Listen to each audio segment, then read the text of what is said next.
काहीतरी दान करावं. मग ज्या वेळेस आपल्याला भगवंताने हात दिले, हाताला विचारलं काय करणार, हाताने सांगितलं दान करेन. आता पायाला विचारलं काय करणार, पायाने सांगितलं भगवंता आषाढी कार्तिकी पंढरीची वारी, साधन निर्धारी आना नाही भगवंता, या पायाने मी तुझी वारी करेन, असं आपण भगवंताला सांगितलंय. मग आपण जन्माला आल्याच्या नंतर करतो का? या तोंडाला विचारलं काय करणार, तर या तोंडाने सांगितलं भगवंता सदा नाम घोष करो हरी कथा, तेने सदा चित्ता समाधान.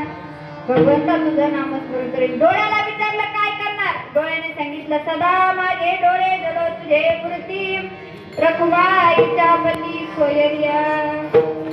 भगवंता माझ्या डोळ्यामध्ये तुझं रूप मी साठवून ठेवी, असं आपण भगवंताला सांगतो. पण भगवंता या ज्या गर्भाच्या यातना आहे त्याच्यापासून आम्हाला बाहेर का? पण आपण जन्माला आल्याच्या नंतर ज्या वेळेस भगवंत आपल्याला विचारतो का रे, ज्या वेळेस तू आईच्या गर्भामध्ये होता त्यावेळेस मला सांगितलं होतं की भगवंता मी तुझं नामस्मरण करेन, मग आता तू माझं नामस्मरण कर. त्यावेळेस हा जीव भगवंताला म्हणतो भगवंता मी असं केव्हा म्हटलो, मी असं कधी म्हणलो. त्यावेळेस हा जीव भगवंताला असं सांगतो. परंतु हा देह भगवंताने आपल्याला कशासाठी दिला? भजनासाठी. देवे दिला देह भजन गोमटा, तो या झाला फाटा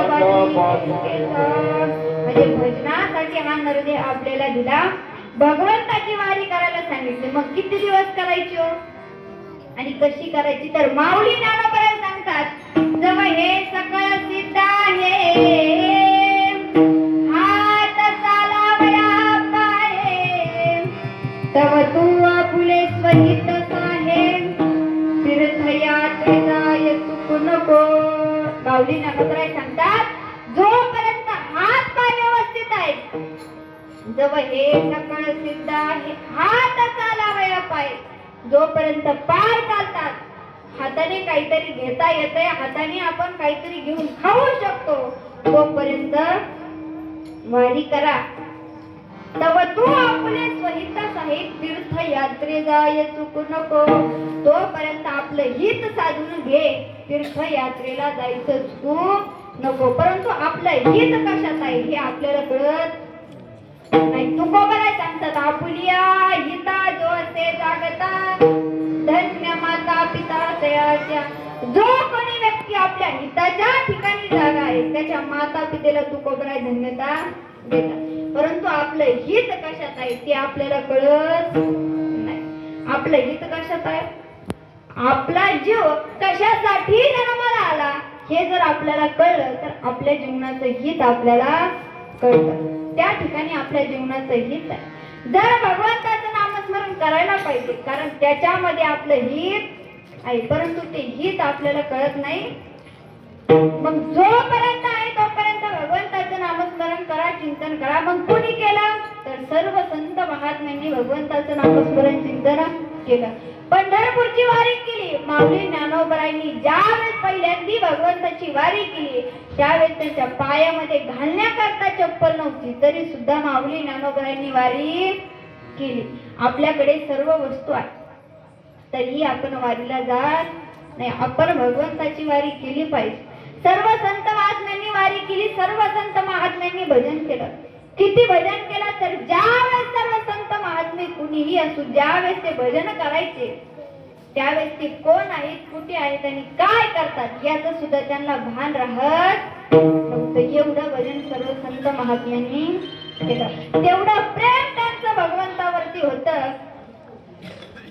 राधेनं देखील भगवंताचं भजन केलं, मीराबाईनं भगवंताचं भजन केलं, जनाबाईनं सुद्धा भजन केलं. सर्व देह भान विसरून गेल्या. मैं तो सुध खोई तेरे प्यार में, मैं तो सुध खोई तेरे प्यार में, सब कुछ भूल गई तेरे संसार में. दीप लगा दे ज्योत जला दे, दीप लगा दे ज्योत जला दे, चरणों में ले मुरली वाले ओ बंसी वाले मुरली वाले बंसी वाले मुरली वाले ओ बंसी वाले मुरली वाले ओ बंसी वाले.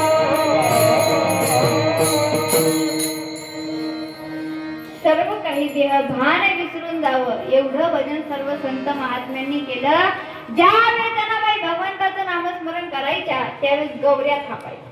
त्यांच्या गौऱ्या सुद्धा विठ्ठल विठ्ठल म्हणत होत्या. तुमचे आमचे तोंड सुद्धा म्हणत नाही. म्हणतात की नाही विठ्ठल विठ्ठल